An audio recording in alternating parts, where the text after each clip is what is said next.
This is a reading I'm going to do of Rayford Coleman. I got it seated here. Civil War veteran. Have a continuation to it being Rayford Coleman, Texas Cattleman. But it's done in two parts because this one has 116,000 words on it. A normal ebook, somewhere around 80. Gotta warn you about the ads. It's how YouTube makes money, somewhat. And they have gone to, instead of where mine were manual, and it would later on be that AI, excuse me a second here, AI would make a placement of ads every 6 minutes or so, which is difficult, I understand. The thing about it is, when they make money, I make money. And that's a part of the reason for having this. The real reason is to sell my ebooks. I have 31. 30 are published, one is not. And Smashwords holds the 30, smashwords.com. You can go there, look at Ronald Walker, look at Rayford Coleman, Civil War veteran, or Rayford Coleman, Texas Cattleman, or Decorated for Duty, or Summer Help Wanted, or one of those. At any rate, it will be pulled up. You will see it, and it says purchase and whatever. It's easy to do, but I'll lose money with you doing it that way. If you send me an email telling me which book you want to have, I will send you that book and give you a reduction, take $1 off, down to $5.99 instead of $6.99. Most ebooks, popular ebooks, are more than the $6.99. I am elderly, older if you will, and that seems a little ridiculous to me in some sense. But at any rate, you can see my email here at the bottom of this cover representation, and tell me which one you want. I will send it in an email as an attachment. After I have the $5.99, you can use Zeal at your bank, and it's super easy. Just sign up for it, and it continues. It's just like writing a check, only you don't have to pay for it. And I understand most banks now are charging for printing checks, which I don't really understand because we used to get them and whatever. But anyway, please subscribe to my channel and hit the like button. That helps so much with the AI search that is done by YouTube. And it's one of those things. This is about Rayford Coleman, Civil War life and after. Also contains portions of Carlton Brisbane, which I wrote about Carlton Brisbane in Decorated for Duty. It goes on about his life. He was raised as a Quaker, and they are pacifist, and he was shunned by the community when he joined the army to protect his fellow man, and he felt it his duty. We all do, I guess, to some degree. I was in the Navy. At any rate, do hit that like button. Subscribe and hit the like button. Your subscription does not have anything to do with your computer. It is only on YouTube page. And it doesn't bother, it doesn't slow down, there's no problem as far as the subscription goes. You can have thousands of subscriptions and it will not slow anything. At any rate, if I think about anything going on through this, I will talk about it. There were, with this, I took a little license. There were men, let's back up here a minute. The supplies that the Confederates had were always diminished. They were never what they really needed. and sometimes didn't get anything, whatever. At any rate, toward the end of the war, the conflict, the Confederates didn't have enough powder to load their guns, and they were mostly flintlocks, mostly you get as much harm to you as you might do to somebody you're trying to shoot. Burn your hand, burn your face, whatever. The old gunners for the Navy were all burnt because they were near where the firing was going on, and when the flame and whatever came out of that fuse hole, when it blew up, they caught part of it. And so they looked burnt, and they were. At any rate, I'm going to start here.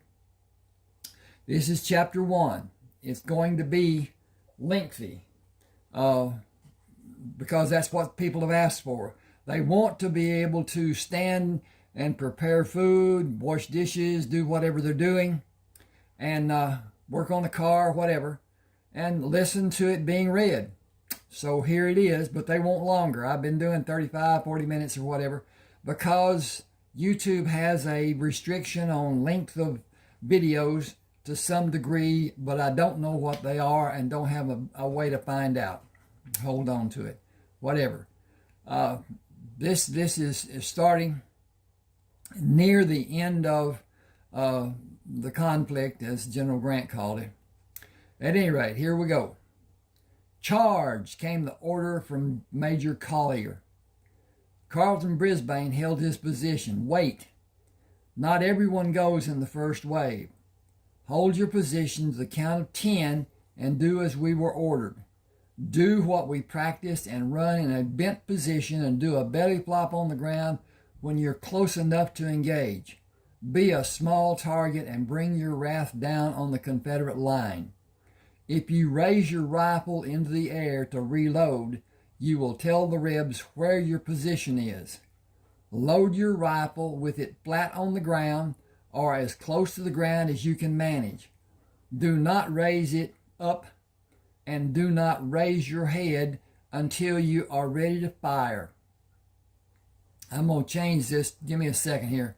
That'd be a better thing not to do. Where is this? Aha, there it is. Okay. Up is extraneous.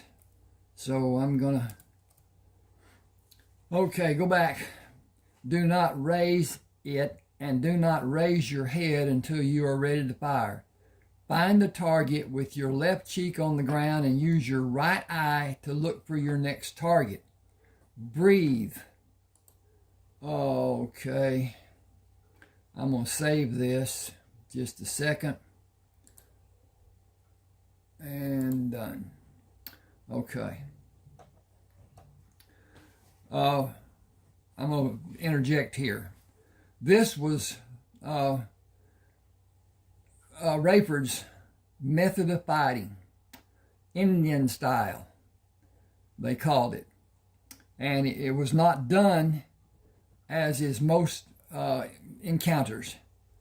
They stand, and sometimes they move toward each other, which is insane in my way of looking at it. But anyway, our army during the wars that I was familiar with did practically the same thing, but not so much in Vietnam when it became guerrilla warfare that they were fighting, so they became guerrilla warfare anticipationers, and they had a whole lot less people killed that way.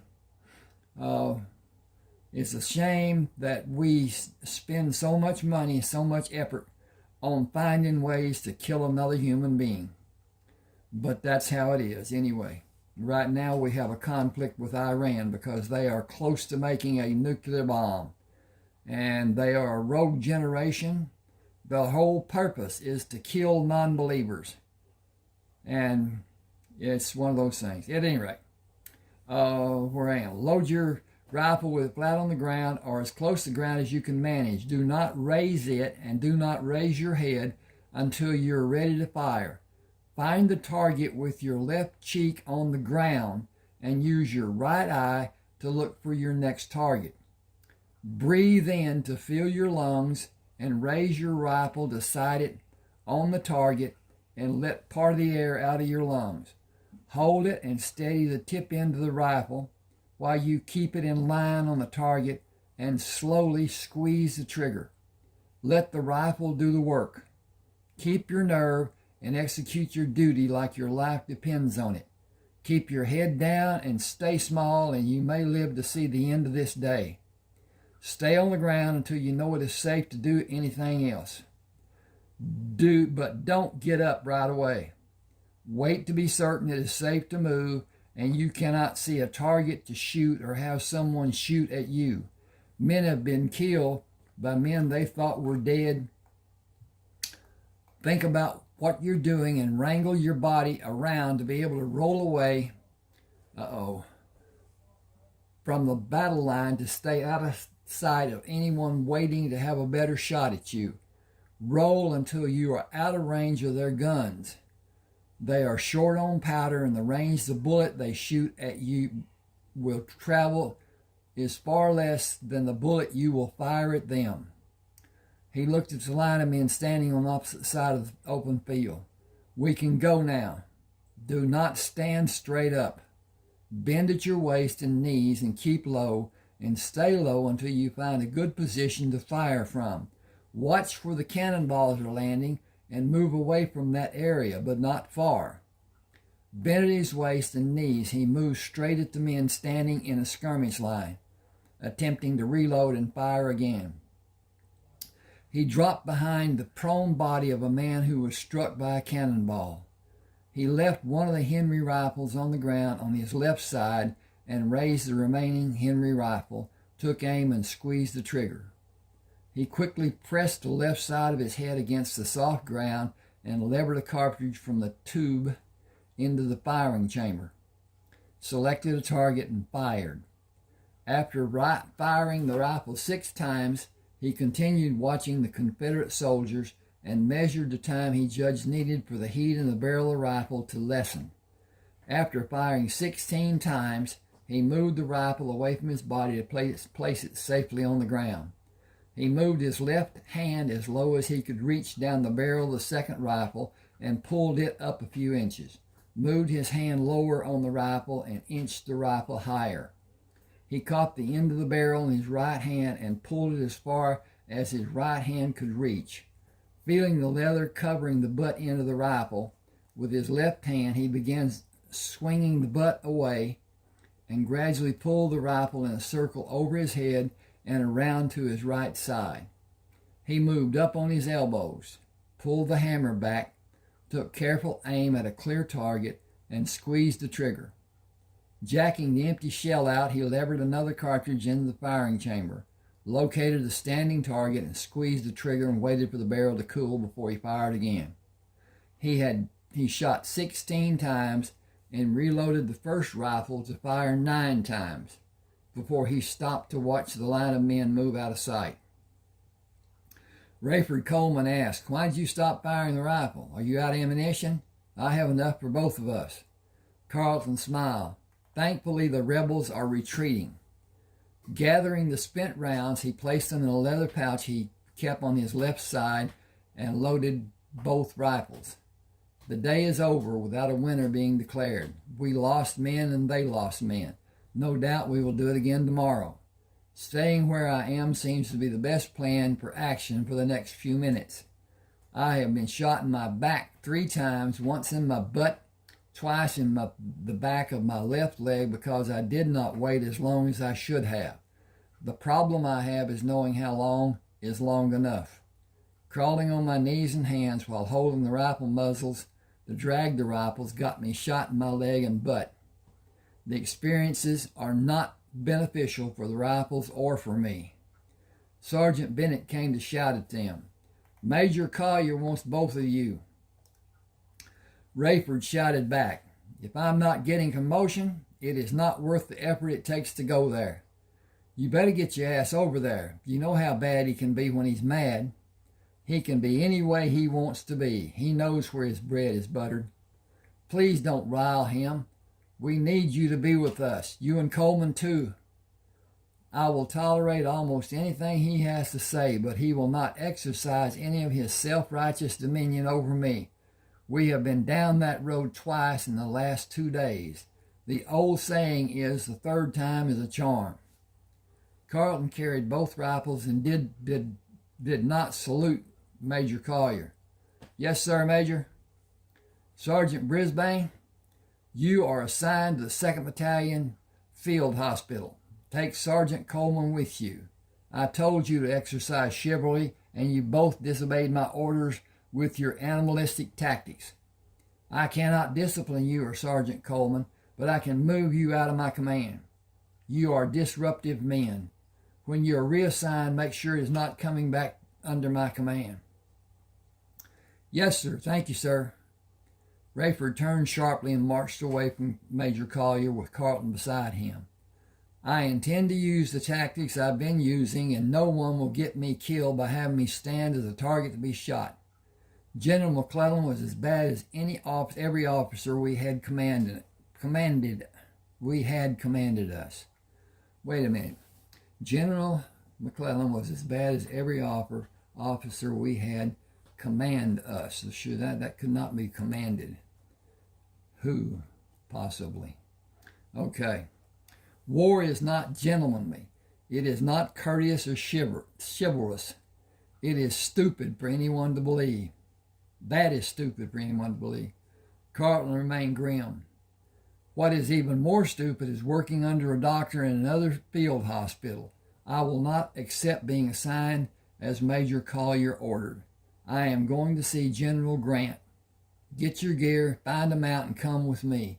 This day will be an awakening or disaster according to what General Grant wants it to be. If he offers a drink, take it and wait to follow what he does. It will be a test. Do as he does, and the verdict of the test will be in your favor. I think I need a comma there. Let's see what it says. It says, no, do as he do. Oh, they stopped when 2 soldiers blocked the road. What is your business, Sergeant? Administration duties for General Grant. He is in the big tent in the center of the camp.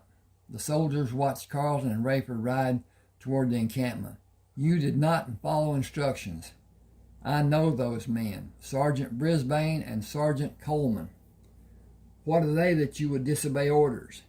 Decorated men looking for a sit-down with General Grant. Are you brave enough to ask to see him? I am not brave enough to do more than salute and keep my eyes front and center when I meet him or anyone on his staff. That position may serve you well. They will be welcomed to his tent and probably enjoy a private meal with the general. We will be standing duty and wondering what kind of weather we're going to see. 2 soldiers took the horses when Carlton and Rayford stopped at the right side of the tent. I do not know how long we will be here. After a few minutes, let them drink. I'll tell you if you need to do more with them. Yes, sir, Sergeant Brisbane. General Grant knows you are here. You can go inside, sir. Thank you. Rayford, we are next in line. I hope it's a party and not a hanging. General Grant sat behind a large desk. Why would it be a hanging, Sergeant Coleman? Disobeying orders, sir. I countermanded the orders. Okay, let's make them those orders. O-S. Oh, we did that. Now let's just hit this little button right up here, and hit this little button right down here, and hit this little button right there, and hit that little button right there, and it's saved and download. Oh, I countermanded those orders. You are both advanced to the rank of lieutenant. You both received accommodations for services rendered. You are subsequently assigned to Colonel Jacobson under Major Nilsson. You will train the troops in any manner you wish to have them learn. You will not face opposition from Major Nilsson, and certainly not from Colonel Jacobson. Draw proper uniforms and new firearms and ammunition from the quartermaster. First, honor me by having a glass of wine. I will invite you for dinner tonight. Only previous plans were made for me. I will send for you at another time. Carlton waited for him to pour 3 glasses. Will you permit us to wear what we have now? We will not have an occasion to use the new uniform, sir. You will when I send for you. Wear whatever you like until then. Train the men to use your tactics so they can train other men. What is the wound count for you, Lieutenant Brisbane? Going on 18, sir. If I had you stripped and counted the wounds, would I only find 18? No, sir. You are a valuable commodity and a first-class fighting man, but news of your death would give encouragement to the other side. It would become their rallying cry. I cannot allow that. I cannot order you to stay away from the battles and remain in relative safety with Major Nielsen as much as I would like to.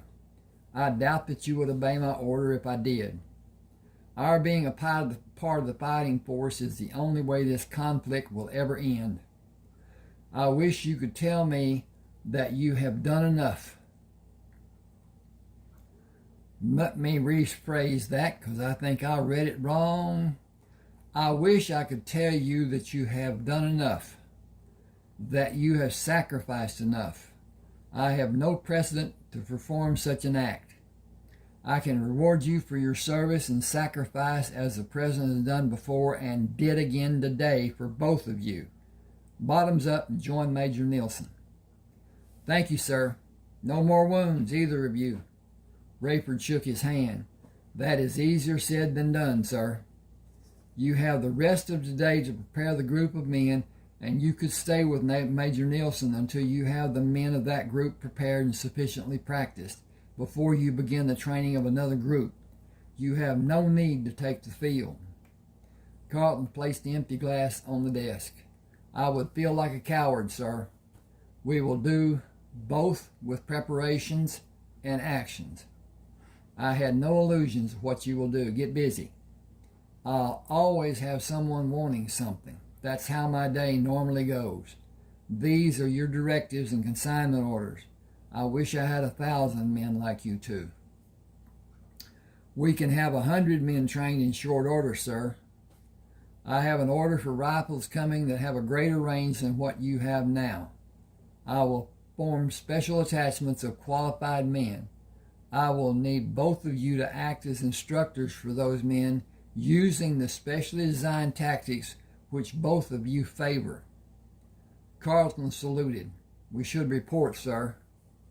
We all have a part to play, lieutenants. Unlike my role, your roles are free of restraints. After leaving the general, Rayford opened the packet containing the orders. I get every ordnance I want. I want 25 repeating rifles. Can you get 20? Can you get 20? Hang on just a second. I need to check on my progress. And we're doing well, it seems. And I didn't turn that light off over there. Okay. Remember that General Grant said we have no restraints. We will see how many come in a case and make our selection based on case counts. We are two special units with General Grant authorizing our choices. We will each start with 12 men. We'll each have 2 new rifles and revolvers, and each of our 12 men will have the same number. Only officers are allowed to have Henry rifles. Will you feel more like an officer when you have the uniform to wear? Will you have very few occasions? You will have, I got to get this up here so I can see it better, I guess.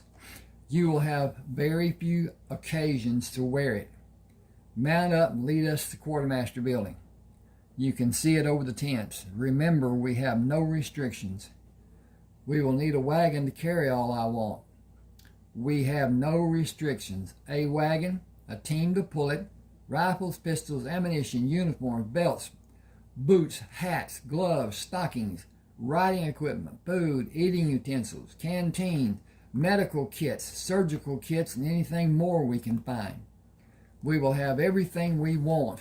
Act the part and be assertive, determined, and aggressive. We have authorization directly from General Grant. Only a fool would presume to question our list of supplies. Our lives just got better on so many levels. We are officers with privilege under General Grant rescinding the authorizations. We are officers with privilege under General Grant. Rescinds. I left until out. Sorry about that. Need to get a drink. Oh, I can't get a drink because I ain't got it. It's over yonder. Give me just a second. I need to turn that light out and get the drink coffee. Pop out there. What I'll tell you about the war. The war didn't start because somebody declared. The war started because I can't stop him. Okay, whatever. At any rate, the war started because an agreement between General Beauregard and the commanding officer at Fort Sumter was that there would be no weapons supplied to Fort Sumter. And the first ship that came in did not have weapons of any form that could be seen. One of the following ships, and I don't know the count, one of the following ships had people who were marching with rifles on their shoulder, and cannon were visible. And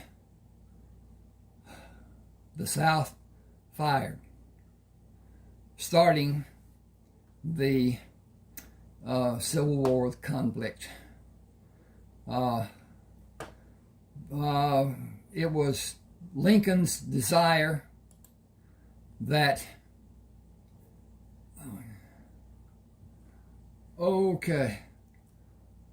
that the South be industrialized like the North and build the economy.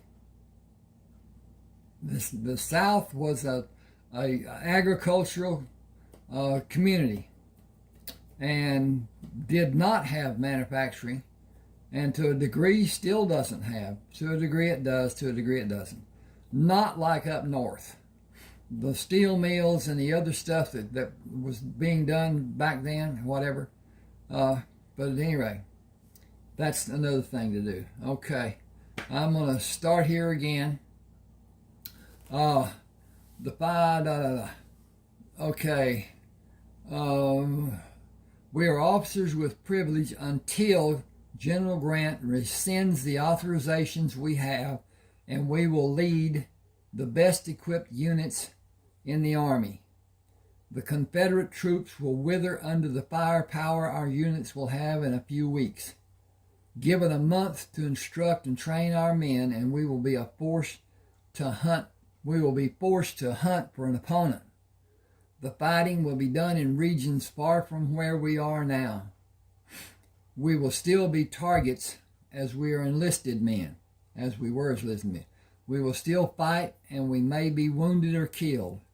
The Rebs have no interest in our being privileged. We cannot wear anything shiny that may draw attention to our position. I will continue the actions warranted by experiences. Just a second, I need to get readjusted. I got the chair back too far. Don't have a microphone, just a telephone microphone, and it's insufficient to some degree. At any rate, fill your wagon while I have mine filled, and we will report to Major Nilsson. A soldier took the horses. I'll water them and tie them to the post. See Captain Gorman inside. Carleton and Rayford moved up the steps and saluted Captain Gorman. We have authorizations from General Grant for all we will need. Tell Sergeant Klein what you need and sign the supply chit. Will you have 2 wagons brought to the back to be loaded? Will you have 2 wagons brought to be loaded? They will be waiting at the rear of the building, and more will be brought around if they are needed. He looked at Rayford. Tell Sergeant Morton what you need and sign the supply chit. He and Sergeant Klein will have the wagons loaded. What units are you assigned to? Both of us will report to Major Nilsson, who is commanded by Colonel Jacobson. Major Nielsen is from the same county in Alabama as me. I have not seen my home since the war started. I got to go home every 6 months before the war broke out. Can I see your papers again? Are you Sergeant Brisbane? Have you recently been promoted to the rank of full lieutenant? I received the promotion today. You saved my brother when another doctor said he was dying and to let him. William Gorman. Captain Gorman, I dressed his wounds and cared for him for more than a month. Is he still with McClellan? He died last year. I am sorry for your loss. He was a good man and a fine officer. Thank you. He waved his hand in the air. Sergeant Klein, Sergeant Morton, take care of the needs of these men. Everything they need will be loaded in wagons at the rear. Have them sign for the supplies. Orders from General Grant. What unit will we list? You can fill their request as ordered by General Grant. Do I need to say more? We will do as you ordered, and you do not need to say more, Major. Lieutenant Brisbane, please come with me, sir. Sergeant Morton saluted Rayford. I'll be honored to help you, sir. Please follow me to the warehouse. Thank you, Sergeant. As they entered the warehouse, Sergeant Morton did a wide sweeping with his left hand. Where do I start? A new uniform? That will be suitable. Then about half of everything you have to offer. One wagon may not hold all it seems that you want. We were ordered by General Grant to train the men. We cannot do that without equipping and supplying them with what they need, and I cannot perform as I desire without the needed equipment and supplies. I will not change the order to fit into one wagon. You may see this to be taking inventory from your warehouse, but it is not yours or the United States Army property. It is supplies and equipment belonging to the men fighting this war. I can cause you to have a problem you will not easily live with if that is your choice. 5 soldiers came in the warehouse led by Corporal Forrester. Work detail reporting is ordered. We will open the doors to the loading dock and load the wagons with your permission, Lieutenant. That is the order of the day. Thanks to all of you.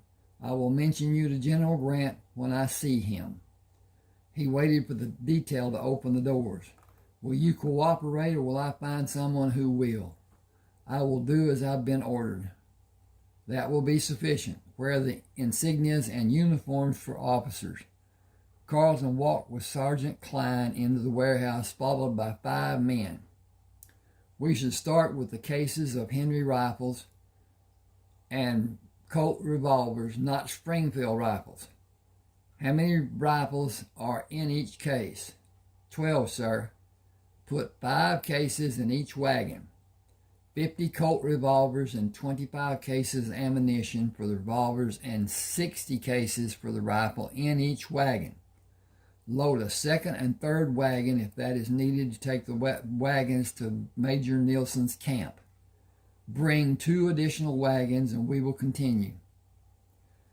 Carlton and Rayford rode horses to lead the 5 wagons. I am following the tracks made by the first set of wagons, as I am not certain where Major Nielsen is located. Captain Gorman told me his camp is 8 miles southwest of the main camp. We are tracking in that general direction. How did your experience fare? I heard part of your conversation before we came into the warehouse. Sergeant Morton was not happy with the prospect of losing a large amount of inventory. We came to a mutual understanding. It is always nice to have a good accord with people. His remembering that I will see General Grant sometime in the near future brought about a completely different attitude toward my needs. Rayford stood up in the stirrups. I think that could be just, don't need the up. Okay, let's do this. Ding, ding, ding. Rayford stood in the stirrups. I see the coverings of wagons. We should meet sentries in a few minutes. And that should have, it do. Coming to the crest of a hill, they looked down on a large camp and waved at two men guarding the perimeter of the camp. Easing back on the reins when they came to the guards, Carlton held up his hand to stop the wagons. "I am Lieutenant Brisbane, and this is Lieutenant Coleman. Major Nelson is in the tent with the flag. Report to him, sir." The guards moved to see opposite sides of the wagons and moved back to their original position when the wagons passed by them.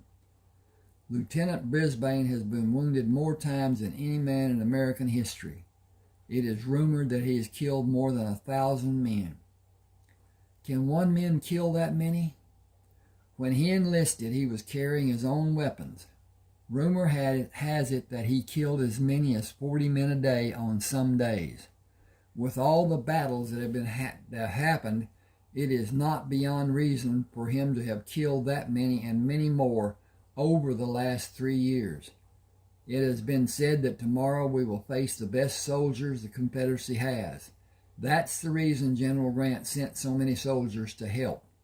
The first 6 wagons that come in were loaded with rifles and ammunition. Lord only knows what's in the last 5. The top coverings were lashed down, the rear opening was drawn shut. The teams pulling the wagons were unhitched when the wagons were parked beside the other wagons in an open area west of the camp. Carlton dismounted and gave the reins to the soldier. "Give him water and feed. I believe we will not need our mounts for some time." He looked inside the tent and saluted Major Nelson. "Lieutenant Brisbane reporting for duty, sir." "Come in. Bring Lieutenant Coleman with you. I had a message from General Grant. You and Lieutenant Coleman will instruct our most accurate riflemen in new tactics, such as the American Indians of the Southwest developed." "That is true, sir, to a small degree." "The men are assembled at the wagons. Will you be able to properly indoctrinate them before the evening meal is served?" "How many men are assembled, sir?" 40 men volunteered. You will each have 20 in your squad until you increase the numbers. We brought 120 Henry rifles. More rifles will be needed, but ammunition for the different weapons being used by this complement of men requires separate storage for each caliber. Tomorrow will be a challenge for both sides. A major loss for the South will be turning point.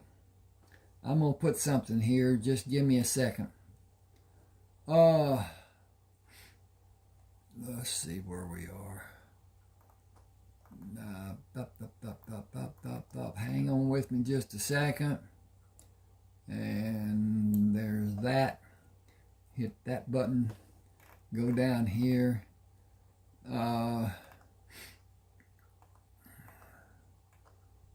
Here we go, right there. And we're going to hit this. Add that. Add that. Okay. Major Nielsen said tomorrow will be a challenge for both sides. A major loss for the South will be a turning point in General Lee's ability to wage war in all the sections of the country the South troops are defending, the Southern troops. The elite fighting men from the Confederacy are reported to be massed for a major offensive. They should use the same tactics we have faced. They should use the same tactics we have faced so many times, and we should be able to repel the attack after the initial stand. If we are able to diminish the number of men who will come into the field after the opening volleys, the attack as planned may have little effect, and we should defeat the charge. That will end the campaign. They will gather more men and possibly do the same the day after. If we are able to maintain our positions and, hang on a second, repel the charge that day, they will withdraw. We have the greater number of men and we are better equipped. The rifles you brought might be the difference to decide how the battle will end, and the Confederate troops may withdraw tomorrow. I was concerned before both of you came with the wagon loads of ordnance. I am confident we will be victorious with your help. See to your duties and come for dinner and a poker game. Colonel Jacobson will be there. Here. Should be there. I'm going to make that there. Just for clarity. And his insistence is the reason you are here. It is my fervent hope that the outcome tomorrow will be a turning point in this conflict. Thank you, sir. By your leave. Do your best and come back with great news about the abilities of the men. I wish we had more time to train them, sir. I have the same wish. Wish for the men to understand your instructions and be able to act as you have done to prove the tactics to be successful. Actions are the only answers now.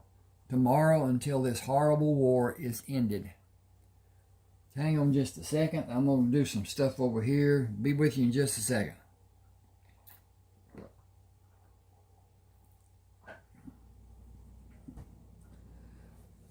Carlton held the rifle over his head as he entered the clearing. Formed 2 sets of ranks of 5 men, 4 deep. We will begin instructions immediately. We will have no need for names.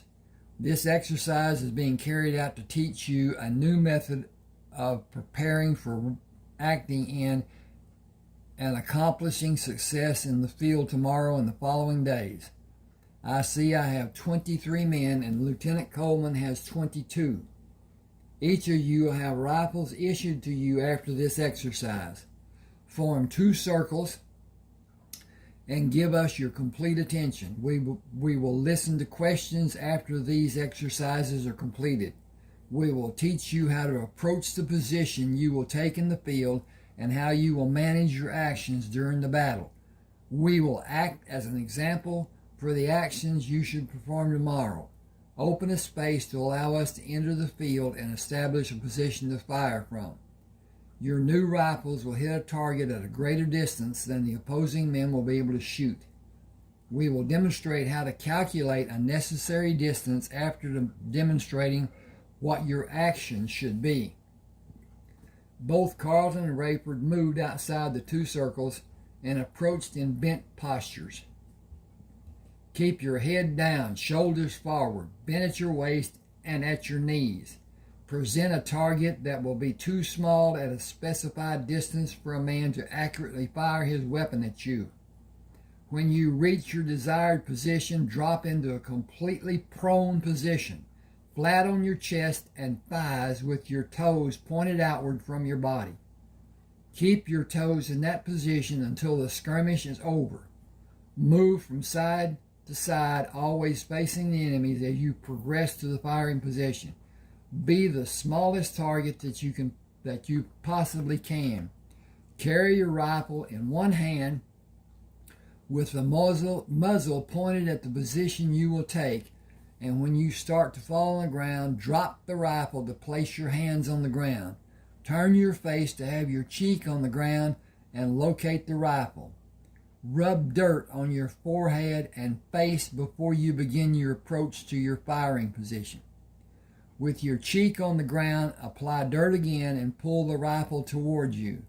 It will have a cartridge in the chamber. Pull the hammer back and bring the rifle up to the point it will be in when you bring it to your shoulder to fire. Do not raise your head to locate a target. Just move it along the ground to see with your right eye if you're right-handed. If you're left-handed dominant, you will have a choice to make. Live or die. No rifle has been built to accommodate your need. Shoot from your right shoulder and keep the target you offer as small as possible. I prefer to be on my elbows, but I have turned to be on my left side and fired from that position. Does any man think you cannot perform in the manner we have demonstrated? I will understand. It is not chivalrous or ethical. It is efficient. I am curious to know how long any of you have been in the field. Anyone who joined in 1861? No one answered. Has anyone been in this army longer than 3 months? 2 men said yes. What experience do you have in the field? None, sir. We were in commissary. Do any of you have field experience? No one answered. Everyone who has experience ever shooting a rifle take 2 steps away from me and from Lieutenant Coleman. The circle of men all backed away from Carlton. The circle of men around Rayford also moved away from him. That is encouraging. You will have time to become accustomed to handling the rifle, and we will demonstrate how the rifle and tube under the barrel are loaded. Listen to me, both groups. Action should be done in a prone position to let you continue to be a small target. This being your first experience in the field will guarantee a sore shoulder at the conclusion of the battle. As you fire the rifle, push through the pain. If you have means of securing padding of some nature to cover your shoulder, use it, but never allow it to hinder the act of firing the rifle. Watch where cannonballs are falling and move away from that position, but not far. The Confederates do not have powder and ball to fire the cannons more than 3 times, or the men using muskets will not have powder to load and fire at us. Give me your most concentrated attention, because this is as important as anything you have ever seen. Watch as we load the tube and the rifle. Remember how both are done. Your life depends on you being expert at doing them and doing them fast, but not carelessly. After filling the tube and placing a cartridge in the firing chamber, Carlton brought the rifle to his shoulder to hold in the firing position. A few things more for you to remember. The tube operates best with 15 casings. Place one in the firing chamber and the rifle will fire 16 times. When the flesh of a man is torn by a projectile moving at incredible speed, you do not need to shoot at him again. First, it is not needed, and when he is hit, the man will naturally fall. It may not be immediate, but it is a foregone conclusion. Find another obvious target, but consider the science of metal, such as a bullet passing through the metal bore of a rifle at a speed that is calculated in feet per second. Think about that. Feet per second. I will break it down. The projectile leaving this barrel will travel as much as 700 yards in less than 2 seconds. That equals more than 500 feet per second. Many of the men in the opposing army are firing muzzle-loading muskets. They can be fired and reloaded and fired again. The Henry rifle can fire many times while the opposing soldier is reloading. The problem is the rifle barrel will become hot after it is fired 8 or 9 consecutive times, if it is quickly fired over and over. I fire my rifle twice and wait a few seconds before I fire again and wait a few seconds. I never fire quickly after 5 seconds are expended, and when I do fire that many times, I draw both of my revolvers to be ready for a charge to be ordered by the opposing troops. I have wax holding the shells in place in the extra cylinders that will replace the cylinder I removed from the revolvers. I will not be concerned about firing and overheating the barrel of the revolvers, and I will have a cool barrel of the rifle in time to fire it 5 or 6 times after firing the revolver. Then I have a second rifle and a second revolver. I have the ability to fire 32 times with the rifles and 40 times with the revolvers and extra cylinders. In 3 years of war, I have never found that it needed to be done. I have had occasion to fire the revolvers during a skirmish, but seldom was that done. Last thought for you to remember and take it to heart. Those other men are not men.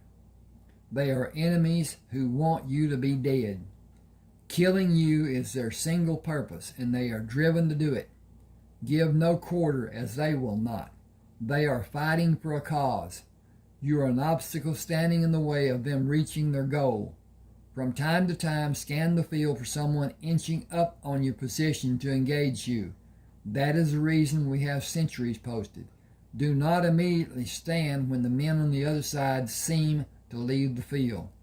A man faking being dead will kill you as fast as one standing to be seen. I have employed many methods to safely leave a field of battle. Think in terms of the greatest men of war to ever fight, the Plains Indians and those in the Southwest Territories. A battle-hardened warrior will never rise from the position where he seemed to disappear. He will magically move to another place and hope you have your weapon sighted on his earlier position. Think like a warrior and use every act you can think of to remain alive. There have only been a few men who were active in conflicts that were never wounded. I am not one, and Lieutenant Coleman is not either. The question is not if we will be wounded, but when you will be wounded. Keep the thought in your mind and do everything you possibly can to continue living without being severely wounded. There is a huge difference between being wounded and being severely wounded. It is a matter of your skill, the skill of the men on the other side, and uncontrolled dumb luck. It is better to be good than lucky. Live to fight again another day, and you will learn how to be good at conducting war. You will be issued a rifle and a revolver and items to clean the rifle and revolver. Keep them. A ramrod for cleaning the bore will be made available for the squads to use. Like everything important, be careful. That rifle is your life savior.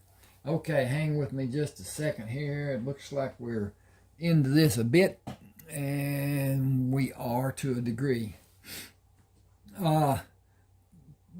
Basically, if you can allow yourself to let the ads run, 3 or 4 or 5 of them during this length of this, it will help a little bit.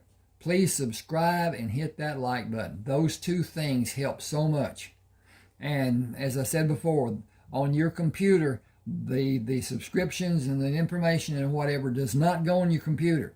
It goes on your YouTube page, and it is held there. It does not affect your computer one iota. It doesn't slow it. It doesn't cram it. It doesn't do anything with it. You can't change your YouTube page on your computer. It's not there.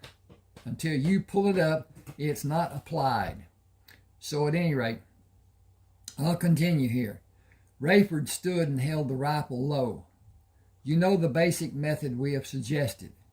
Talk about how you will act when you're called to battle. What you can do to stay safe and fight should always be rattling around in your mind. Always look for a better way than what you have been taught. You must each find the comfort of being yourself. Trust your instincts and use good judgment, but first concentrate on being low when you are advancing. If you are shot, hold your hand over the wound to slow the blood flow. Do not raise your voice asking for help. Nobody will come to help until the skirmish is over. Breathe as normally as you can. Keep your heart rate as normal as possible and stay down. If you stand up to get help, you will probably be shot again. He went to the wagon and looked at the table the men brought, along with sheets of paper and writing equipment. Carlton shouted, "Never fight as a pair. Keep a good distance between yourself and other men. Assemble here tomorrow morning after breakfast, and we will give instruction on gauging the accuracy of a projectile traveling 600 or 700 yards. And calculating the distance of where you are and the location of the Confederate troops. Both activities are important for you to be successful." Troy Nugent asked, "Why are you doing this?" "I am not certain what you want to know. Honor and duty is my best answer, but that answer probably does not address your question. I want to see each of you safe and whole after the engagement." Excuse me. I want to be safe and whole. I want this conflict to end and everyone to be safe and whole. I cannot bear the thought of losing. The men in the Confederacy are the same in their expectations of what defeat will mean to the people of the South. It will be devastating, and justice will not be served for the losing side. Federal control is not what this country was built on, but that is the manner of politics. This war is about states having rights of self-determination as the English king declared for the original colonies. I do not agree with the politics, but my home has been threatened. I will sacrifice my life to prevent it. That is the main reason I am doing this. Rayford climbed into the wagon and opened the box with a hammer. I will call out the numbers on each rifle. Someone should write the numbers and the name of the man getting the rifle. Lieutenant Brisbane will dispense what you will need to clean the rifle and the ammunition for the rifle and for a revolver. You will be issued a knife and scabbard and a revolver, belt, and holster before everyone is issued a rifle. Sergeant Brendan stood behind the table holding an ink pen. I am ready, sir. Then we can begin. Call out your name and number, and if you are in my squad or with Lieutenant Brisbane. We need to know those 3 items of information for them to be recorded. Move away when I give you the rifle. Disbursement of the arms was quickly accomplished when Carlton took a rifle, pushed the lever down, and opened the chamber. First, push the rod down the barrel until you are able to see it enter the chamber and slowly pull it out of the barrel. Attach a patch. Dip it in the cleaner and run the rod and patch down the barrel. Run it out and discard the patch. Pull it out. Pull it out and discard the patch. Attach another patch and dip it in the cleaner. Run it down the barrel and pull it out. If the patch is relatively clean, run the rod into the muzzle and begin twisting the rod as you push it down until you can see it in the chamber, and remove it from the rod. Attach a clean patch and reverse the process by slowly pulling the rod up and twist it until it leaves the muzzle. Clean the excessive lubricant from the body of the rifle and the barrel until you are satisfied. This is the single piece of equipment you will have that can save your life. Be absolutely satisfied that you have it in peak operating condition when you take it into a skirmish. Will you be able to show the next man how to clean his rifle while you finish cleaning your rifle? Yes, sir. 6 soldiers came from different locations around the wagon. Sir, I am Sergeant Blevins, assigned to guard the wagons with Trowbridge, Hawkins, Tatum, Stevens, and Rollins. Can we get the new rifles too? Do you have Rate as a marksman? I can bark a squirrel at 50 yards. I can put him on the ground while he's still on the limb with a new Henry rifle, sir. We are all skilled marksmen. I have a mission tomorrow. I can use each of you if you're willing to face a cannon crew or more than one. My intention is to eliminate every man who makes an attempt to use the mechanism the Confederates have to launch a cannonball at our troops. Are you accustomed to firing uphill? Take a sight and raise the barrel to compensate. The same is true of distance shooting, except I have specially loaded bullets with maximum amount of powder. They can be dangerous if they are not used within a few hours of being loaded and the projectile is pressed into place. They will accurately reach a man 800 yards from your position with proper use of the rifle. You will not be as accurate shooting from a standing position with that much firepower, and it is not known if the soldiers we will face tomorrow have special rifles made in a foreign country that have a greater accuracy at a greater rate distance than the standard arms we have encountered. We will not linger in one location long enough to be a marked target. Guerrilla tactics, the Spanish word for the war. Surprise and ambush tactics, not fighting in the acceptable way. I want to be included, sir. It may be more dangerous than facing the line of soldiers shooting at us. The extra charges in our bullets will allow us to be out of range of the standard weapons the Confederates have.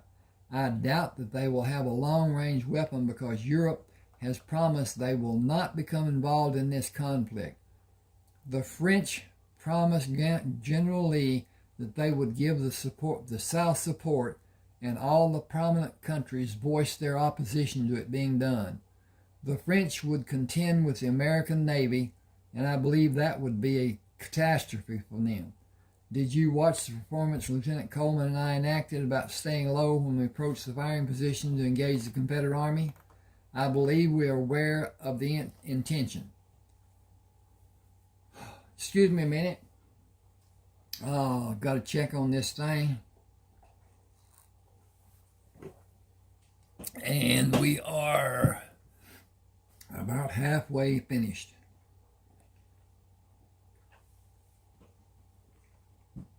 Okay. Will you, boy, will you school them about the correctness of their actions if their desire to perform is less than desirable? Will you school them about the correctness? I will make certain they understand the danger of standing upright and allow the Confederates to bring their sights to bear on the outline of their body in sharp contrast to the background. Excuse me. No one should be defiant at the point of acting stupid and suffer a wound or be killed. Secure this area after the disbursement of the arms is finished. Allow no one inside one of the wagons for any reason. The wagons and the contents are protected by order of General Grant. You should allow him access if he comes here. No one other than the general has authority over them and the contents inside them. Please pass that information on to your relief. Instruct and drill the men until you're satisfied or until darkness prohibits more being done. I will, thank you, sir. Rayford found Coleman arranging the articles the horses would carry to the tents they were assigned. It seems you have the situation well in hand. This is the most difficult activity we will endure during this conflict. It is always a matter of placing something in a different location or elevation than the original position, while the horse patiently waits for the ordeal to be completed. How well versed are you in the card game called poker? Fair. Colonel Jacobson imagines that he is one of the best, and he likes to play pot limit or no limit. He will bet large amounts to make you withdraw if he thinks he detects your weakness. He will often use a smaller bet to allow later increases to the pot size when he believes he will win. With success, he will become obsessed with breaking us. He is not a friendly poker player. Should we take longer to finish the meal? It would only extend the night and diminish the time we have to sleep. The only answer is to beat him or claim to have nothing left for him to take. I like the thought of taking his money. That is what we should try to do after we store our belongings. Rayford gave the soldiers the reins to the horse Carleton rode earlier. Our saddles and bridles are marked. Come with me to Major Nelson's tent. Stay to see if he will need his horse tomorrow morning. He asked for his mount to be delivered after sunrise.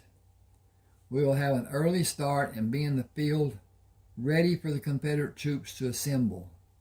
I believe the noonday sun will see the battle occur when the Confederate troops routed long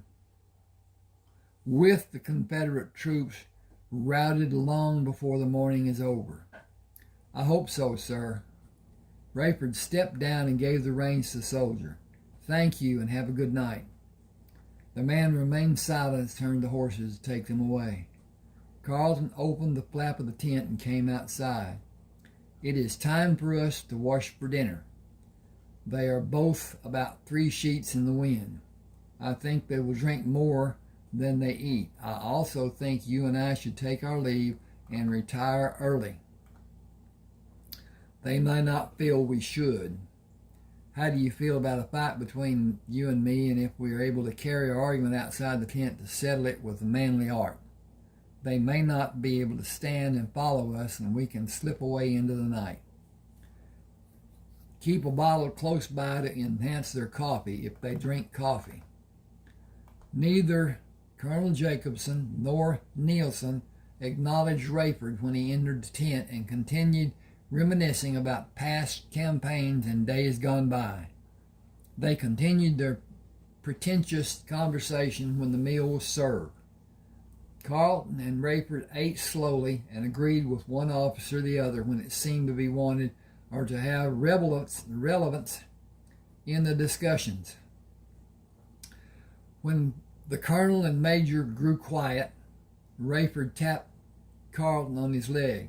"Help me take the colonel to the cot before we move the major to his cot. I believe this evening has reached a conclusion for two high-ranking officers. We have time to prepare rounds of ammunition to meet the destruction a special group of Confederate soldiers have planned for us tomorrow. We will have a surprise waiting for them, and the battle should go in our favor." Okay, again, I'm going to check on my progress and tell you that was chapter 1. Now, this is chapter 2. In case and whatever, please subscribe to my channel. Hit the like button. Those 2 acts do a lot to help me, and it helps YouTube see that my channel is more relevant through AI. And AI is what we're going to deal with in the coming years. Okay, chapter 2. Carlton and Rayford, dressed in pants and boots, went out to the wash basin to do a wake-up slosh of cold water, finished dressing, strapped the gun belts on, took the rifles, and went to meet the men in the clearing. Carlton met Sergeant Blevins, Tatum, Hawkins, Trowbridge, Stevens, Rollins, and had the other men gather around him in close circles to instruct them. "I will position the other men and take you to a location I believe will give us a surprise advantage over the Confederate cannon crews. Lieutenant Coleman will position the men in his squad and find what he believes will give him and 8 men the same advantage that I believe we will have. The Confederates will bring the cannons first, and their attention will be on having the cannon placed to have the greatest effect. I have experienced the selections the Confederates make so many times that I can place us within a few yards of having the best field of fire on the cannon crew members. Old habits will get you killed. Being unpredictable may save your life. These arranged battles are completely predictable. Confederate men dug shallow holes yesterday to guard the cannon crews. We dug holes to counter those positions. We will be farther away from the front line of the men who will make use of them. Their rifle shots will not reach us. After their first volley, the Confederates will reload and fire. Following that practice 5 times, they will reload and mount a charge. Facing repeating rifles will stop the charge, and the troops will probably follow what they have previously done and withdraw. We have superior numbers and superior firepower. Got to tool up here. Confederate Army has never exercised patience except in attempts to disrupt our supply shipments. Every battle has been an exercise in courtesy. I do not understand their mindset or their practices. We will not do more than end this battle as soon as possible.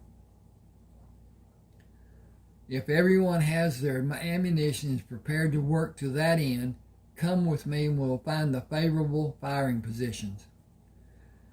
Rayford met Sergeant Brendan, and the 7 men Sergeant Brendan chose to fire on the cannon crews.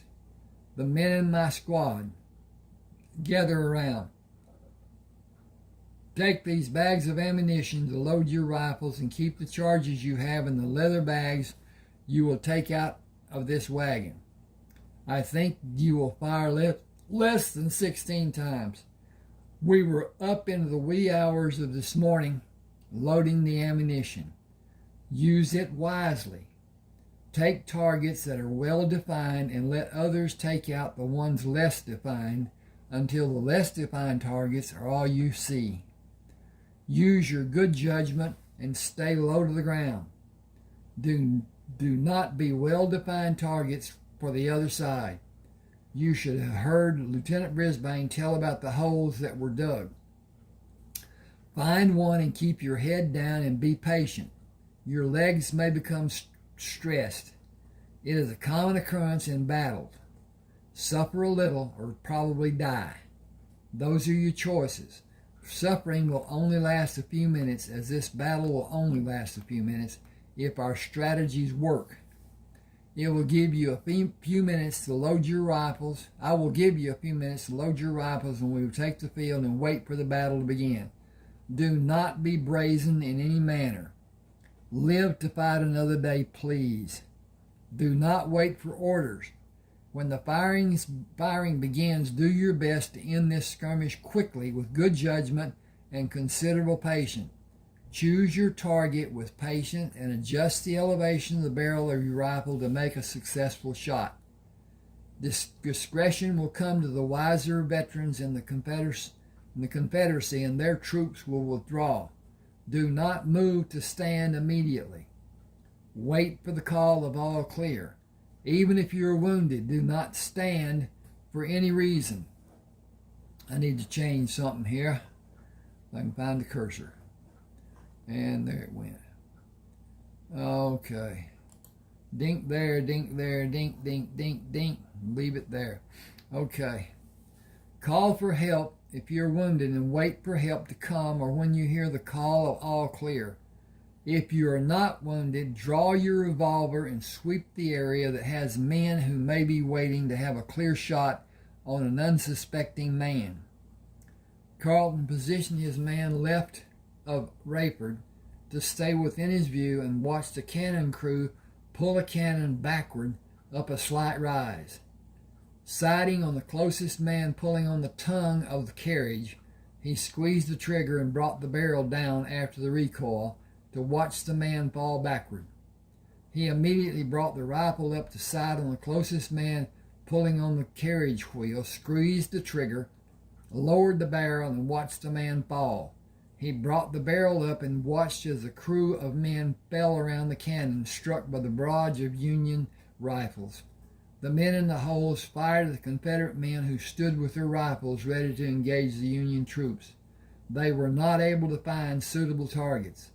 They were cut down where they stood by a fierce barrage of bullets, and the shooting on both sides stopped. Men attempting to move the bodies of the original cannon crews were perfect targets for Carleton and Rayford's men. Another line of men moved to reinforce the position of the fallen Confederate troops. They were immediately eliminated. Men crawled to drag the lifeless bodies away from the two cannons, and the crews of men attempted to move the cannons. They were systematically eliminated.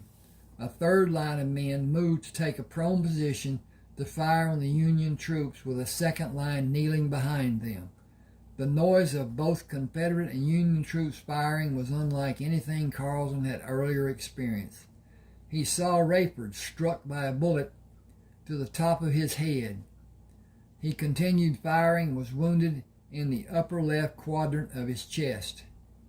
He rolled over on his back and opened the pack to take out a sterile pad to apply on the wound and held it in place. One more reported wound and I will be taken out of this war. I wonder where I'll be sent. I saw a piece of Rayford's head fly up when he was shot. No man could survive that kind of wound. Damn. I lost my best friend. The Confederate troops attached ropes to the cannons and pulled them to a safe distance away from the Union soldiers. After movement of the Confederate soldiers was no longer detected, a shout of all clear brought the men carrying stretchers to assist the wounded. Carleton watched as Rayford's limp body was moved onto a stretcher. Goodbye, old friend. I will miss you more than express. My life in this army will never be the same. Rayford opened his eyes and moved his flattened hand on what he decided was a sheet covering a bed. He slowly raised his right foot and brought it down, and raised his left foot and brought it down. He rubbed the heels of his feet on the sheet by moving them apart and bringing them together, then repeated the movements over and over. I need to have a drink. If y'all will wait for me just a second.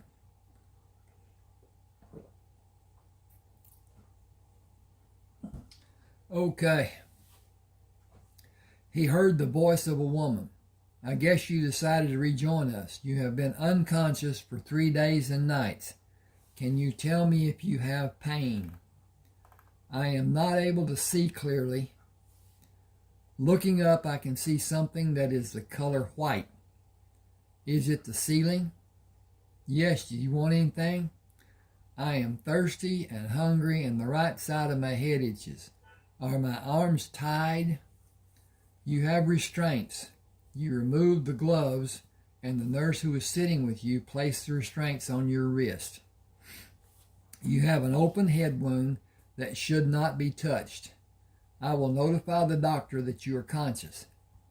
Rayford closed his eyes and listened to her footsteps. She must be a heavy woman, judging by the sound she makes walking. She drags her feet between steps, which is an indication of a short woman. Dr. Thomas McKinney came into the room. I have one question that had me befuddled since they brought you here. What were you wearing on your head? I am certain it saved your life. It is a soccer helmet I got from an Englishman. It was fashioned in the same manner the Plains Indians make a skull cap to anchor the prominent feathers of a full-length headdress. Well, it is badly damaged football helmet now. You can have solid food and liquid, but you cannot raise your head. I will suture the wound in a few days. The scalp was torn, and a furrow in your skull is causing swelling. Once the swelling abates and the skin edges are viable for suturing, I will proceed. You have restraints that can be removed until you feel you will be able to sleep. The wound is moisturized with ointment. A temporary bandage is protecting the wound. It will remain in place until the wound can be sutured. Sutured. I imagine it will be 3 to 4 days before suturing will be possible. Nurse Stanfield told me you were able to see, but your vision is not clear. That is a symptom of a head wound such as yours.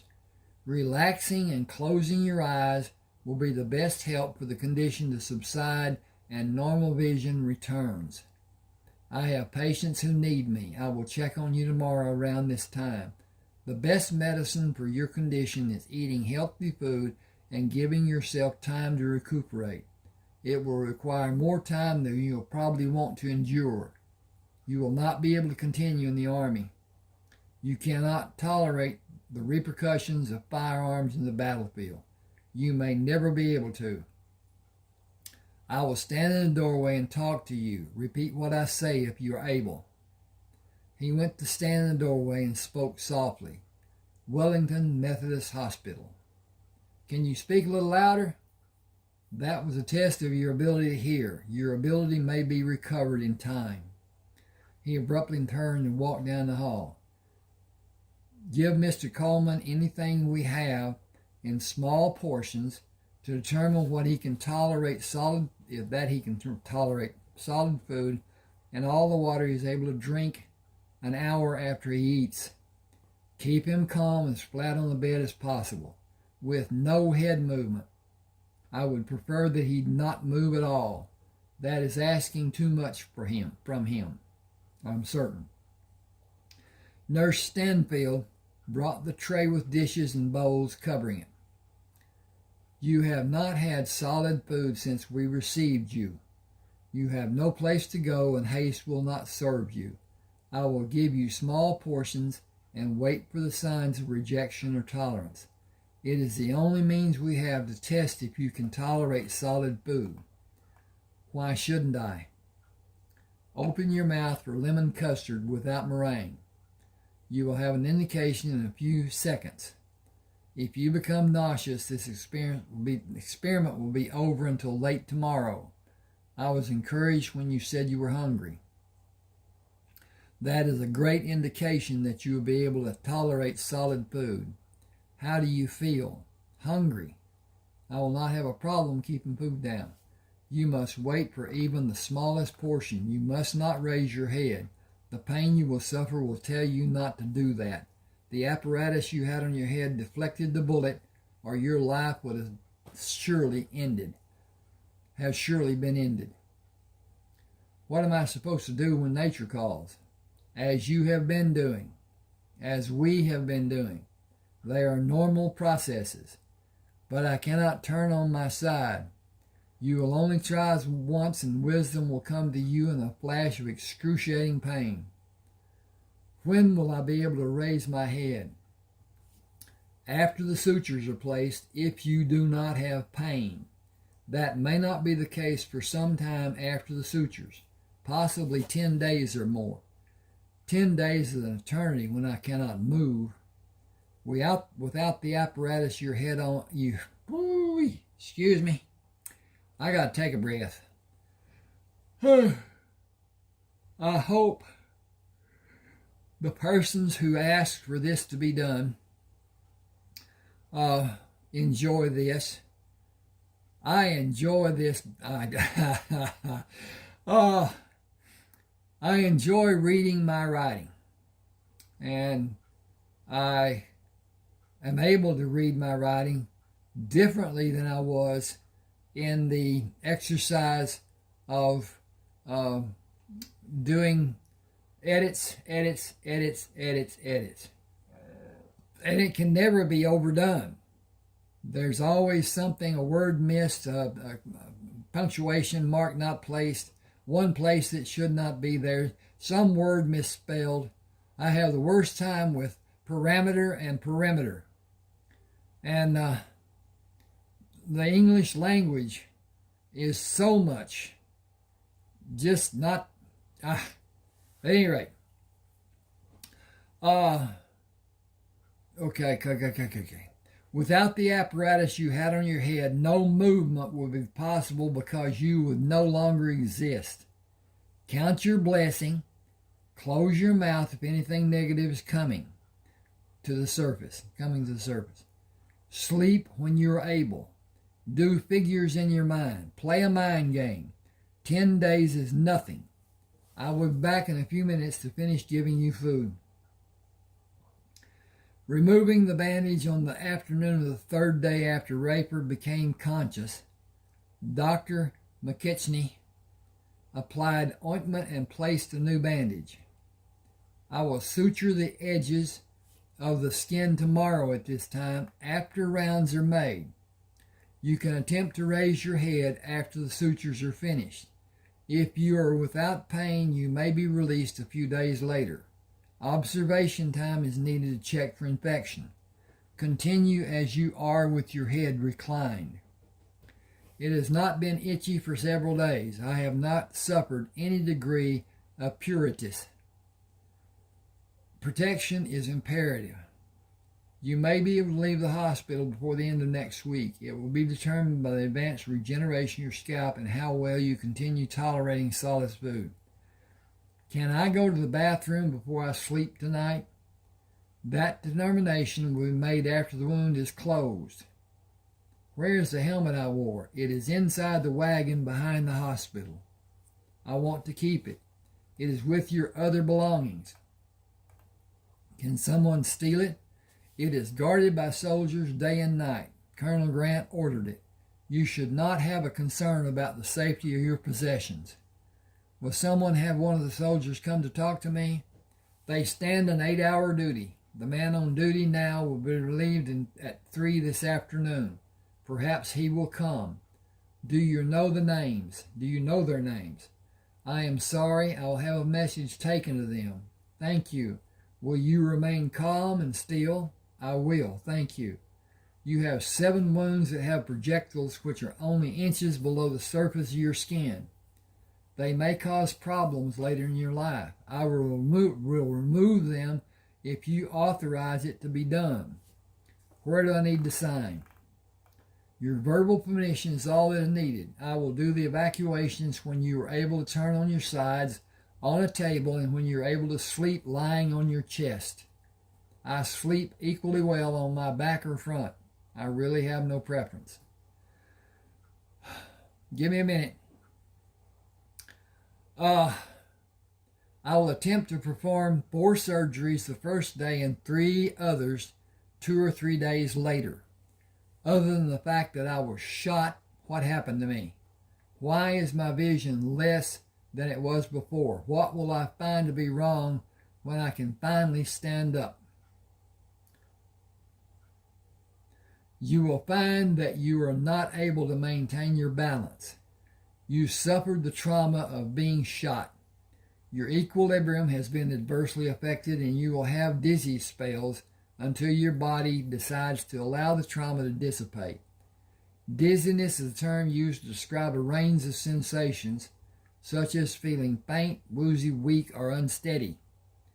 Dizziness that creates the false sense that you or your surroundings are spinning or moving is called vertigo. You will find that you have a vast range of problems that your body will attempt to produce a compensation in one form or another. I will not attempt to pretend I know when the process will be completed and you will return to whatever you called normal before you were shot. It is a mystery that has no absolute finality. You may never reach the state you developed through your growth years. You may find you have improvements in certain skills where you were previously deficient or completely lacking in before being wounded. Some may be novelties, while others may be great improvements, physically, psychologically, or cognitively. Your level of awareness indicates that changes have been propagated. It may be years before you are fully aware of the true extent of the changes. He went to the door and turned back. Notice what you will find to be different than before you were wounded. If it is likely to enhance your life, build on that trait. Embrace and nourish it. I'll see you tomorrow around this time.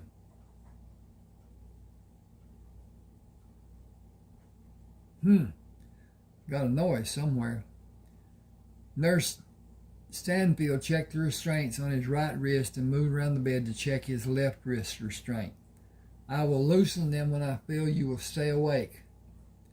You made such great progress. It will be a shame to have a setback now.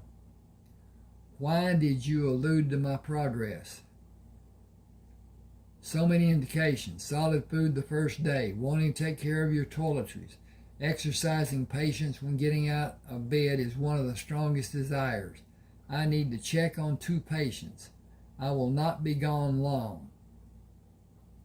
I am stationary. I cannot move. I have been fed and cleaned, and I guess say that I have been nursed. Guess I can say. Hope you and other nurses know how grateful I am and how embarrassed. Thank you for all you do. Rayford heard a door down the hallway open and close. I have not heard that sound until now. It was definitely a door moving. Is my hearing improving? Is there a reason I have not heard the door until now? Being immobile will not be something I will miss doing in my old age. Heavy footsteps in the hall drew his attention away from considering his possible gain in hearing. The sound of footsteps stopped at the doorway. Lieutenant, I am Sergeant Tyrell. I have been standing guard duty at your wagon. Can I do something for you? Anything, sir. Can you sit with me a little while? I have not had news of happenings for these many days. I don't know where to start, but the Rebs moved south right after the last battle. They lost over 1,000 men. The rumor mill says they will mass down south and fight down there. We won't go down to help and leave this area open to be attacked. I am due for a discharge. 35 years in the Army. It's all I've known since I was 13 years old. I was a tracker for Colonel Griswold for 8 years, been his advance scout for 6, and I brought in meat for 2 years before Colonel Taylor took his command. He brought a pair of Indians to track and hunt. About a week after he took command, they took off and never were seen again. I tracked them for 2 days. They were headed west and they were making dust on the way. I was with him 3 years and got an assignment to be an instructor at the military academy. I was there until the war started. I turned 48 2 weeks ago. I don't know what I will do with what's left of my life, but I will not stay here. I hear trapping out west is a good life. If you like being cold, I want a warmer climate than the freezing weather of the places you will live to trap wild animals, and wild animals may be a problem for you in those cold regions. I will go to Texas. Nacogdoches has a warm climate, but it is not as hot as my home was near the Gulf of Mexico. I have no one to take with me that will be a hindrance. Full-time night woman? I have been a soldier and concentrated on military life from the day I enlisted. I wanted to improve and study everything I had an interest in, especially medicine and cures for diseases. Holistic remedies in diet, exercise, physiological and psychological therapy, spirit therapy, and herbs to heighten cures, and anything I might be able to use to help people. Bad people exist and they do bad things to other people. I believe it is our duty to stop those bad acts before people are injured or killed. It may be far in the future before I'm able to do anything. I am not able to move, not even to turn my head. It is held immobile and I have restraints on my wrists. The doctor and nurse asked me to keep my feet on the bed. My eyesight is not normal. It has only been 8 days since you were brought here. You know a lot about medicine. How long does it take for a cut to heal? It has smooth edges and not torn like a gunshot wound. Your skull was injured too. You can't say what you have or how you are for at least a month or even more. You can't say what you have or how you are for at least a month or even more. You aren't what you were, but what you were is still here. Only the part that ended is important. I can't see anything about you that ended. Can you? Is everything about you still working? No, I think my sensory perceptions are greater than they were. What way? I hear better. The nurse told me to speak up because you had less hearing than is normal. I was taking liberties with the doctor when he spoke softly and said Wellington Methodist Hospital. I found it to be humorous.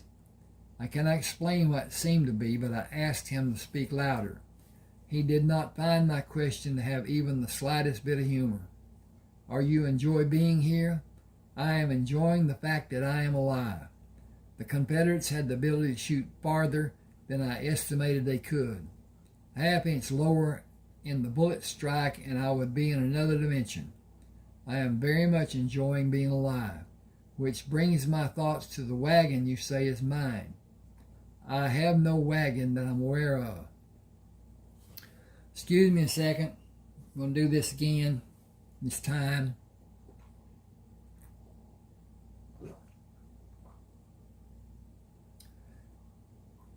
Okay, then the man speaking. General Grant had us bring it to the hospital. Following the ambulance and brought you here.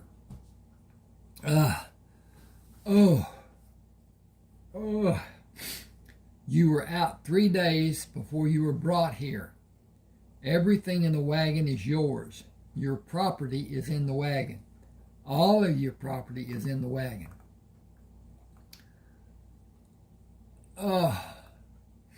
That is a surprise. I have no recollection of having property. I don't know. No one is allowed in the wagon. We have written orders from General Grant to protect it with our lives. He placed his hand on the bed and leaned closer to Rayford. I better go. Albers will be wondering where I am. None of us sleep during the daylight hours. How many men are with you? Joseph Albers, Henry Clarendon, Clyde Oliver, and me. We are all due to retire, and we can't go back to our homes. We joined the wrong side. I cannot understand that reasoning. The South didn't have an army before for me to join. We didn't have a part in the war being started. Politics did, and greed from the North. This war is nearing an end. Every battle we're in, the Confederates lose. They are growing shorter on men every day. Their supplies are almost non-existent, and they are fighting in too many different areas with too few capable men. I believe that one major campaign will be the last. But even the Confederate leaders are not sure how they can pull men away from those concentrated areas to mass the number of men needed to mount an attack that might allow them even a small chance of a victory. If I am right in my estimations, the loss of men in the big... I'm getting gooky here.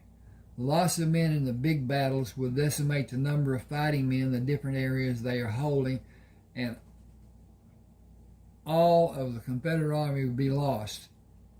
Battle by inevitable battle and peace by inevitable peace. That won't help us. We are from Mississippi and Alabama. That does pose a problem.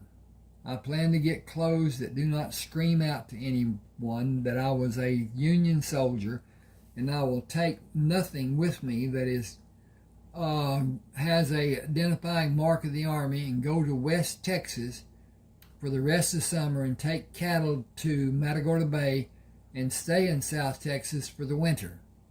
Next spring, I'll plan to go to land I inherited in northeast Texas. I joined the Army when there was only one Army. I have no affiliation with either the Union or the Confederate Army. I am useless as a soldier in my present condition. I fought so long that I feel when the prompting rears its ugly head, I will be ready to fight, and that state will exist the rest of my life. Just as soon as I can stand to get to the fight and be able to identify my adversary or his location, should sight be limited. You may need help doing all that you want to do, and we have nowhere to go. If we can get the same style clothes and wagon, will you allow us to go with you? I have no ready answer because I have no idea when I'll be released. When I leave, I will be happy to have your company. We will need to agree on certain conditions, but we cannot cross that bridge until we come to it. Everything is too uncertain for me at this time. I am hopeful that tomorrow will close out the old life I had and bring a beginning for my new life. I will be happy to roll you around a wheelchair when you need me or one of us. I'll come back to see you tomorrow. Thanks for coming. My curiosity is running away with me. I want to know what is in the wagon. I have a key. I don't have any idea what it fits. I was told to give it to you and you would know. I have no recollection of what a key might fit. That may not be the case once I am up and able to move around. I know I'll enjoy being in the sunlight, but I have no idea about when that may happen. Excuse me just a second. And, okay. All right, here's a break. Nurse Stanfield spooned a serving of scrambled eggs into Rayford's mouth. Breakfast will be your only meal before the sutures are done late this afternoon. Dr. McKitchney will anesthetize the areas and use forceps to pull the two edges together and suture them. You can have food after the sutures are placed if you want. You may delay eating if you feel nauseous. I do not think I will feel anything except relief that I will be able to move my head. That may not be possible. Dr. McKechnie will decide if that will be allowed. You have not shown any progress. What progress should I have shown? I am completely immobile. Your speech is the same. You have not asked questions about anything. You have not asked for anything. I am a soldier. I have been for the greater part of my life. Soldiers wait for orders. We never ask questions. I am anticipating getting out of this bed. When is the only question I have. Dr. McKechnie may not allow it today. If he does or if he does not, I will comply. Finish the rest of the eggs. I had all I want, thank you. Rayford heard footsteps in the hall. They stopped at the open door. I'm Clyde Oliver, sir. Will you be able to visit for a few minutes, sir? If you dispense with the title of sir, please. I am a patient, not an officer. No, sir, can't do that, sir. Come in and pull up a chair. I can do nothing more than what you have seen me do, but I am cognizant of my surroundings. I am fluent in the English language, and I can still have a fairly decent conversation. From your eloquent rejection of my request, I will hazard a guess that you are one of the men attached to the detail of men guarding my wagon and my possessions. I heard Nurse Stanfield leave the room. Will you obey an order? I must, sir. Come around the bed on my right side. I am only able to look up, but I can hear your footsteps. Are you about 5'9"? Do you weigh about 185? You have not seen me. How can you know those things, sir? I heard you walking in the hall. Your strides indicate your height, and the heaviness of your footsteps is an indication of your weight. You are from either Alabama or Mississippi, and I would guess you have black hair with a thickening of gray. Can you see how the restraints on my wrist is tied? The restraint, not the restraint. Yes, sir.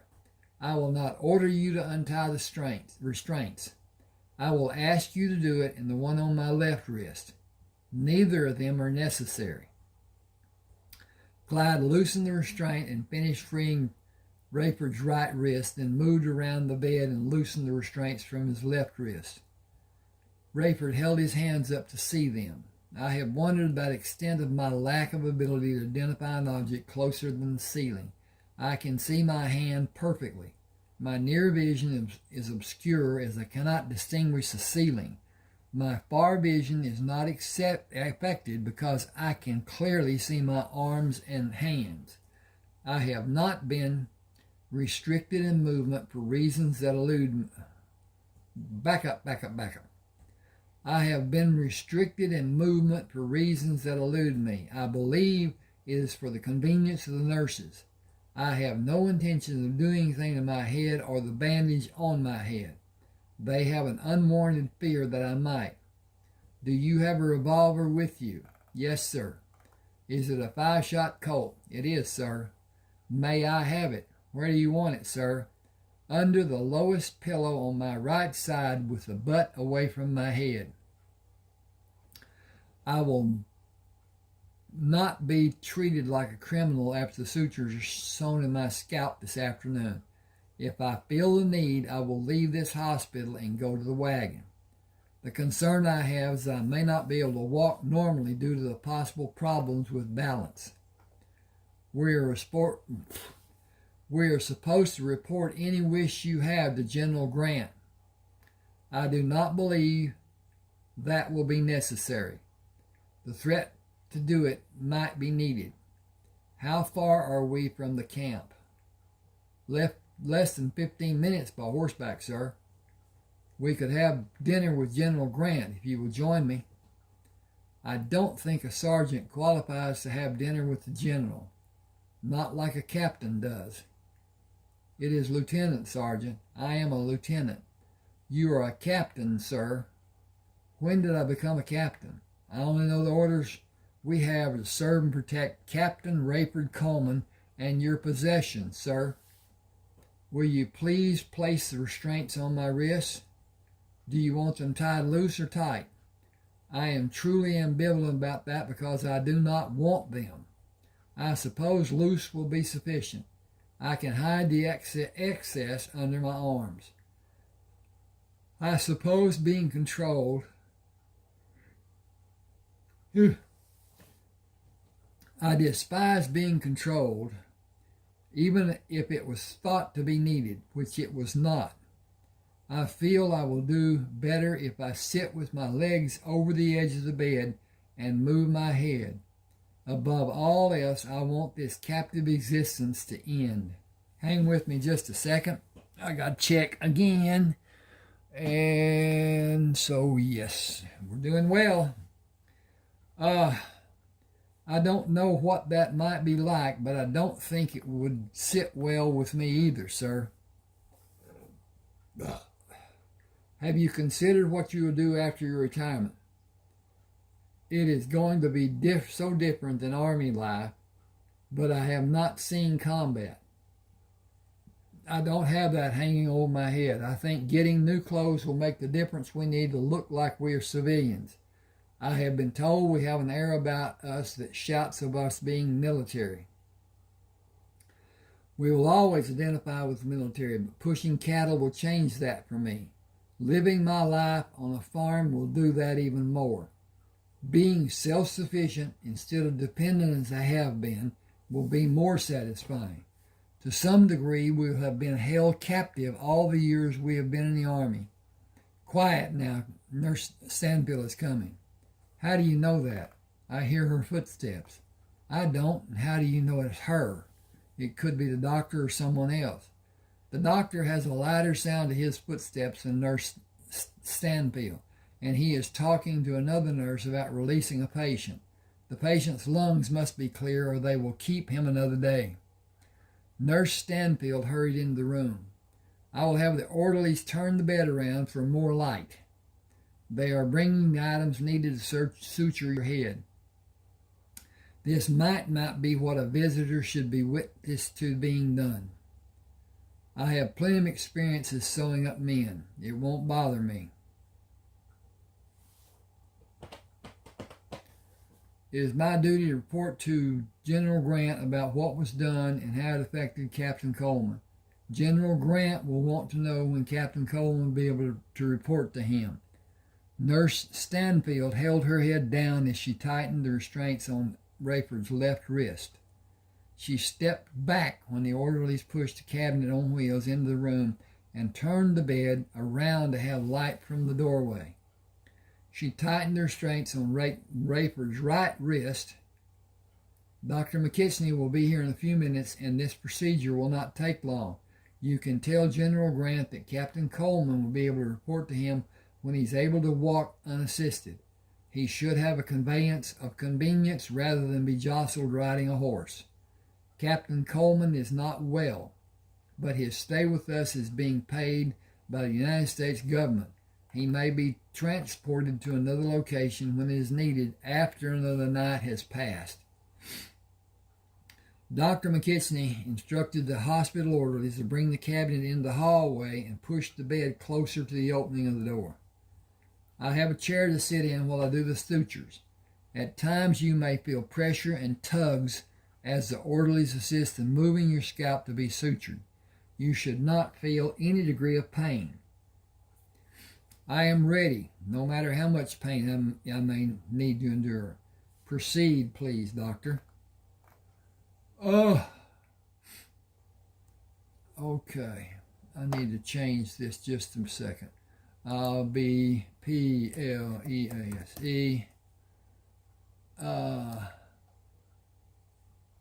Okay. That's more better-ish. And then click this button, and click this button, and click this button, and click this button, and be done. I saved it. My eyesight is not what it should be. I'm getting a little double vision here. I don't know why, but at any rate, maybe that my blood sugar has gone down. I need some sugar to replace. Bye-bye. I'll take care of that in a few minutes. At any rate, he watched. Okay. Bye. Rayford felt pressure as the orderly pushed the forceps against the pieces of cloth covering both sides of the wound and pulled the handles to close the gap between the skin edges. He did not feel the sutures Dr. McKitchney pushed, pulled, tied, and had the second orderly snip. He looked up at the orderly holding the forceps. Slowly take away the pressure you are exerting. Watch to see if the edges come apart. If that happens, pull the edges back together. He watched as the orderly slowly continued. Just like you're doing, continue slowly. The sutures are holding. You can release the forceps. That is a masterful job. Well done, everybody, especially you, Captain Coleman. I will apply ointment and a bandage. You are free to do as you like when that is done. Do be careful and do not be blindly optimistic. You may have sensory perception disorientation. Do you mean I may have double vision and vertigo and other maladies? In a nutshell, yes. But I have the freedom to move my head within reason. Whoa. Okay, if I can mind the cursor here, this should have a question mark there that is not there, but is now there. Okay. I will caution you to be patient. I'm sure you will not. I will finish in a few seconds, and we will assist you in one activity of sitting up with your legs extended over the edge of the bed, with the calves of your legs against the edge of the bed. I have several questions to ask about this first experiment. He placed the last piece of tape on the bandage. Move the bed back against the wall and we will proceed. Captain, please allow the orderly's freedom to bring you to a position that you can move your legs over the edge of the bed and sit up. All of that should be done carefully and slowly. Hang on a second, I'm going to carefully and slowly check on my experimentation. He stood away from the bed and watched Rayford for indications of pain or distress. In an upright position sitting on the bed, Rayford moved his head down until his chin rested on his chest and held that position for a few seconds. So far, everything is working fine. Please maintain that position a little longer. How is your vision? My far vision is normal. Near vision has not returned to normal, but I believe it has improved slightly. Let them help you swing around and drop your legs over the edge of the bed with your hands flat on the mattress covering. When Rayford sat on the bed as the doctor instructed, he turned his head to look at Clyde. I am happy to see you, Sergeant. Dr. McKitchney interrupted. You are exactly as you should be. That is an excellent first step in your therapy for now. Hold that position and move your head slowly in every position you desire. Rayford looked at Nurse Stanfield, Dr. McKitchney, both the orderlies, and Clyde. Thanks to each of you for being here for this glorious day.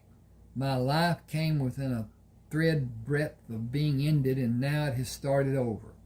All because a soccer helmet with layers of leather laid over and over and over that deflected a bullet intended to end my life. Is it possible for me to finally stand on my feet? Can I have that sign of progress? Are you feeling normal? Yes. Your stamina may be less than you imagine. Your muscles may have atrophied and a lack of balance may not be detectable from your present position. You will require physical assistance and a wheelchair.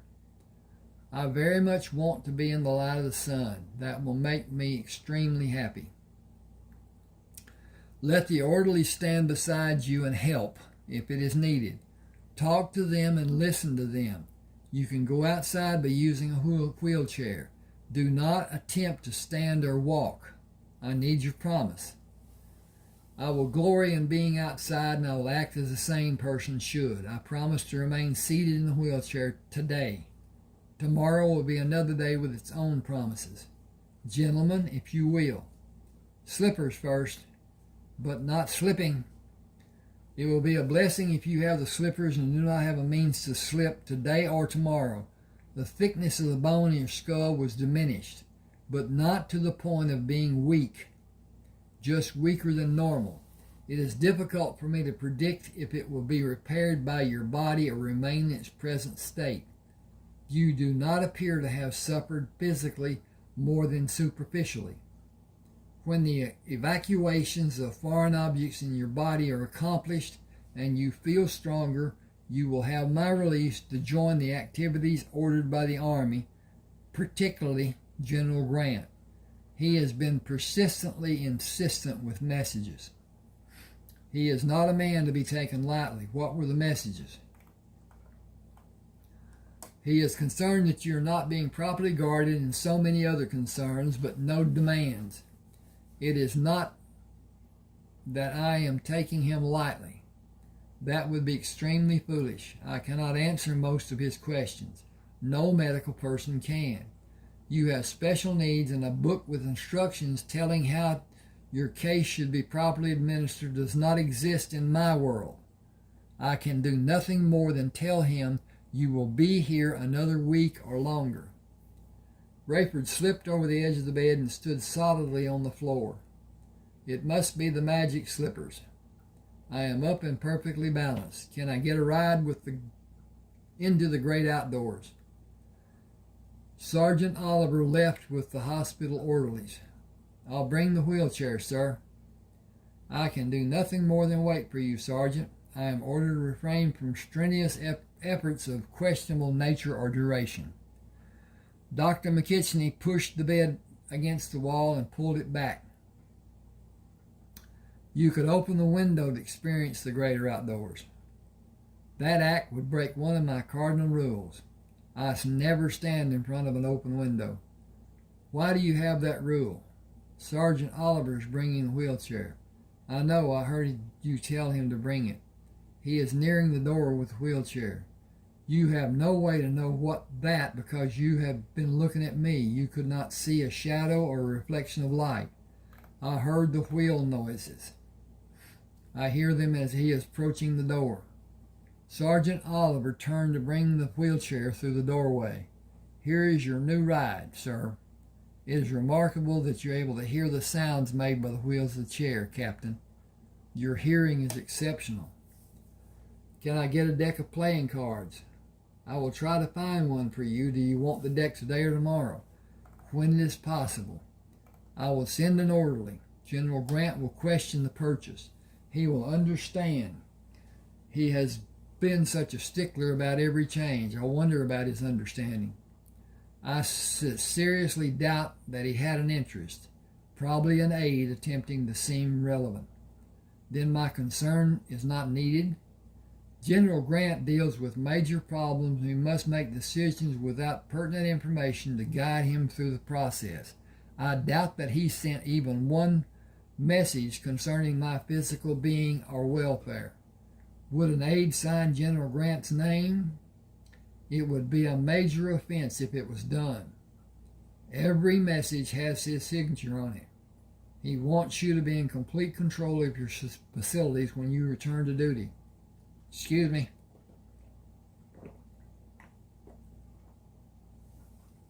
I cannot use the wheelchair today. I suggest that you do the surgeries today and tomorrow, beginning now. I have everything needed except the orderlies. Sergeant Oliver turned the wheelchair around. I'll be right back, sir. You will sleep with your new backside looking at the ceiling tonight. New backside? I'm going to take that out of there. That doesn't even seem right. If I can find the cursor. You can take your backside. Okay. You can sleep with your backside looking at the ceiling tonight. Do you need help lying face down on the bed? I believe I can manage. You will feel everything I do to you under your skin. It cannot be helped. It will help in the future. Okay. It will help in the future. That is the promise I will concentrate on while you are working on me. Fast actions will suit me best. I will make the incisions as small as possible. It will break the skin. It will be painful each time. Extracting the object and suturing the incisions will be prolonged pain. Tell me when you're ready. Tell me when you are each time you're ready to do it.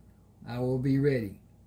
This should require 4 incisions today and 3 tomorrow. Will you do 7 today? I will sleep on my side if that is done. You will not be able to sleep on your left side if I do the 7 needed surgeries. I can do these 4 with you as you are and do the 3 with you on your right side. Do you want something to bite? I will get through if you will tell me what you're about to do. Prepare yourself. I am beginning the first of the 4 incisions. They should not produce a great amount of bleeding. Rayford did not move and remained silent while the cutting, probing, medicating, and the scissor snips of the final sutures. You did remarkably well. Can you roll over on your stomach and to your right side to allow the last 3 to be done? I will not make the incisions near or on the old scars, but over the objects. The deeper one is less than an inch under the skin and in the muscle. It will cause you the greatest pain. Rayford moved to be on his right side. Sergeant, I need to have a message taken to General Grant, telling him I will come to his tent early tomorrow morning. Dr. McKechnie nervously waves his hand. I cannot condone your traveling for 3 days. I am sutured and bandaged. We are waging war, Doctor. I am needed. I would go now if I could be there before evening comes. General Grant will leave this area the day after tomorrow for a campaign in the South. You will not be released to go with him. That leaves as my only prerogative to see him before he leaves. Okay, this is coming up on chapter 3. I'm going to end here and ask that you please subscribe, hit the like button, share if you will to people who like to read, and there's a fourth. Whatever. At any rate, if you want a book, send me an email at that address telling me what you want and we'll get together. All right, thank you for being with me. Do subscribe and like. That is so important. Thanks now.